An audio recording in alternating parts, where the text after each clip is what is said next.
now we're going to discuss a very critical thing. I mean, everything in the world is beautiful, but without this, it's like you don't have the key to anything. I believe there are probably at least 20,000 self-help books, but all of those books are meaningless if you don't have this. For example, it's like a car. A car could be the most amazing machine, but if you don't have gas, you're not going anywhere. And the same thing is if a person does not have the ability to discipline themselves, all the advice in the world means nothing. Many drug addicts, and I was the rabbi of a city that had a couple of drug rehab centers, and I dealt with a lot of them, I discovered they're very sweet people, but what they lack is maturity. They lack the ability of self-discipline. And I saw this in many ways, that they were just irresponsible adults. Now, what is self-discipline? Self-discipline is very simple. It means that within me there is the body, which has instincts, it's like an animal, and then there is the mind, which has thoughts.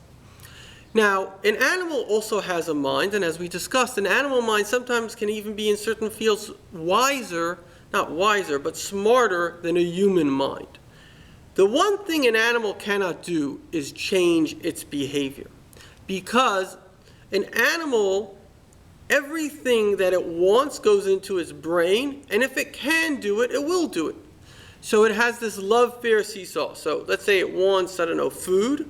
It will take that food. It doesn't care about anyone or anything. But if it's afraid by taking that food it will get, shot or hurt or bitten or something, then it won't. So it goes like this. A human being has a unique ability. And that ability is to tell itself, don't eat the chocolate cake. Now, most people, as we know, do not have that ability, meaning they have a desire not to eat the chocolate cake. They're aware that the chocolate cake might be bad for them, but they don't have self-discipline. Now, self-discipline is an art. It's not a science. All you have to do is tell yourself, don't eat the chocolate cake. So the science of it is that the mind has the ability to discipline the heart, the body. I saw there was an expert doctor who researched this, and say two people are going up a mountain and they have an avalanche and they're stuck in a tent for 10 days, but they only have enough food for 1 day.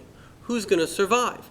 The answer is the person who has self-discipline, because the person who doesn't have self-discipline, he knows he should, but he just doesn't have the discipline. It's not that a drug addict doesn't know he shouldn't be on drugs. It's not that I don't know that I should walk every day or exercise or eat healthy. But I may not have the self-discipline to do that. And how does a person get self-discipline? And that is what I say, it's an art. Self-discipline doesn't just happen. First of all, you have to desire to have self-discipline. And often, it is a negative circumstance that kickstarts that desire, but that's not what we're discussing here. It's like hitting rock bottom. It's a separate subject. Here we're discussing only the art of self-discipline. So how do you gain self-discipline? The answer is that you have to quite simply tell yourself what to do.